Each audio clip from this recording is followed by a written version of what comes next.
Hi everyone.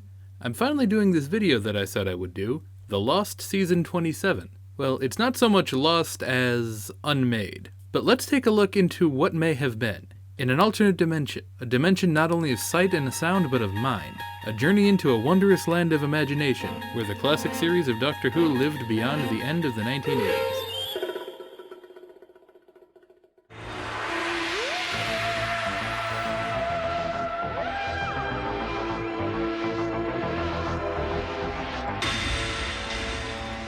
So, as we all know, Doctor Who's classic series came to an end in December of 1989, with the broadcast of Part 3 of Survival, the final episode of the final serial of the final season. The series ends with the Doctor and Ace walking off into the distance with a hauntingly beautiful monologue.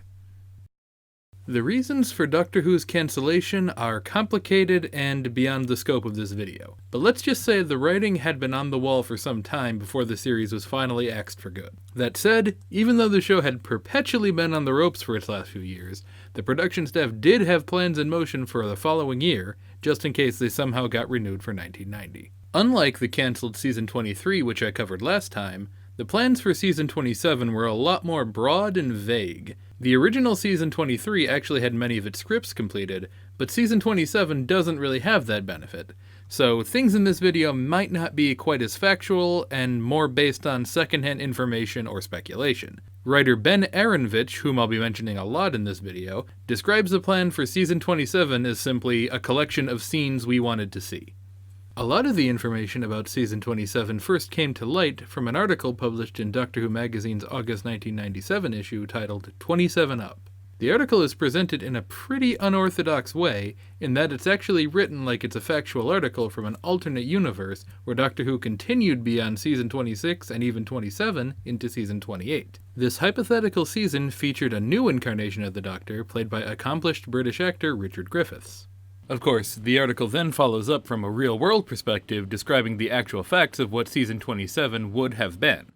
So without further ado, let's dive in and take a look at each story. The season was to have opened with Earth-Aid, written by Ben Aaronovitch, writer of the stories Remembrance of the Daleks and Battlefield. The fictionalized portion of 27 Up describes the story as an action-based space opera in which Ace poses as the captain of a starship. The story would have featured a samurai-like insectoid alien race, the Metatraxi, first created by both Aaronovitch and script editor Andrew Cartmel for their unused pitch for the plot of the stage play Doctor Who: The Ultimate Adventure.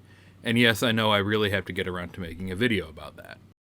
Earth-Aid was later adapted by Aaronovitch and Cartmel for a Big Finish audio adaptation as part of their Lost Stories range, which consists of stories originally developed for the TV series, but which were never made for one reason or another. Ironically, despite its intent as the season opener, Earth-Aid was the last of the Season 27 stories that have been adapted by Big Finish, at least so far.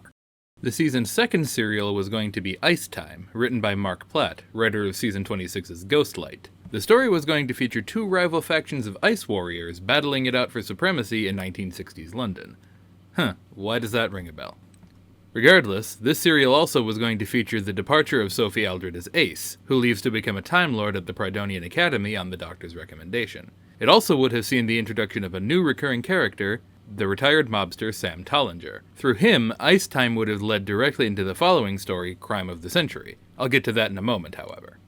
Ice Time also got a Big Finish adaptation written by Platt in April 2011. However, the title was changed to Thin Ice, which annoyingly causes confusion with the 12th Doctor episode released in 2017. As I mentioned a moment ago, Ice Time would have led directly into Crime of the Century, the season's third serial. It was once again going to be written by Ben Aaronovitch. The story had little defined about its actual plot, but it would have featured Sam Tollinger carrying over from Ice Time. The character was a gangster who had been enormously successful and retired from his life of crime. It would have introduced his daughter, Kate Tollinger, described as a safe-cracking cat burglar who would become the Doctor's new companion at the conclusion of the story.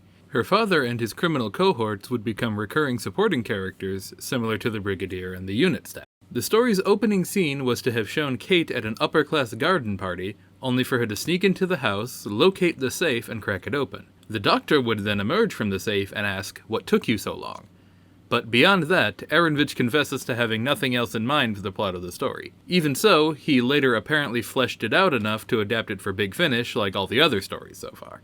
After Crime of the Century, there were a few other possible script ideas floating around, but none of these were nailed down as the fourth and likely final story in the season. But still, I wanted to give at least a quick look at these potential options. Elixion was to be written by a new writer, Robin Mukherjee. I apologize if that's not the correct pronunciation, either for the story's title or the writer's name, but apparently the script was submitted for season 26, though Andrew Cartmel had concerns over the writer's relative inexperience with the TV format and worked closely to guide them in revisions. Little is known about what the plot of the story would be, but the villain was described as a, quote, sinister bank manager with a flamboyant dress sense and a wicked sense of humor. The idea was to pit the Doctor against someone who was also highly manipulative, end quote. Night Thoughts was a story under consideration written by Edward Young, a writer new to the series. It was to be something of a grim murder mystery involving several university staff stuck in a remote cabin during winter. Young submitted it to Andrew Cartmel unsolicited. While Cartmel had quite a few criticisms about the story, to the point where Young described it as tearing it to shreds, Cartmel said that it was brilliant and expressed regret that the show's cancellation meant that it wouldn't be produced. Young also adapted Night Thoughts for Big Finish, of course, but curiously, this one was done a few years prior to Big Finish beginning the Lost Stories range, and was released as part of the standard monthly range instead. This gives it the distinction of being the first Big Finish story that had first been written for the television series. Illegal Alien was submitted under a pseudonym by Mike Tucker, a visual effects assistant on the series, and Robert Perry, a future writer for EastEnders. The duo used the false name because Tucker had been used to colleagues discouraging his writing efforts, saying he should stick to being an effects artist. After receiving a rejection letter, Tucker revealed to Cartmel that he and Perry were the real authors, at which point he gave them some criticism and invited them to submit a new idea. However, as season 27 never came to be, they obviously never did. Illegal Alien is notable in that it was the first of the unmade season 27 stories to be adapted into another medium. Tucker and Perry rewrote it as a novel for the BBC Books range in 1997. Big Finish has yet to touch this one, however. A School for Glory, to be written by Tony Etchells, would have been a story set in the trenches of the First World War, with a strong anti-war moral. Beyond that, however, the story had little definition.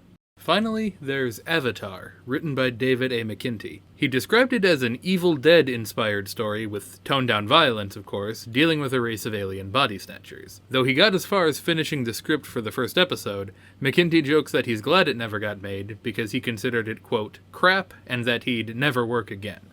So, that's about all there is to say about what might have been for season 27. As I mentioned before, it's a nebulous mass of hypotheticals that may or may not have happened. We have no way of knowing what season 27 would have really consisted of, but it most likely would have been the last season to feature Sylvester McCoy's incarnation of the Doctor, based on McCoy's own words. Had there been a season 28, it's impossible to say who the 8th Doctor might have been in those circumstances. As I said, 27 Up speculates that it may have been Richard Griffiths, but anything was possible.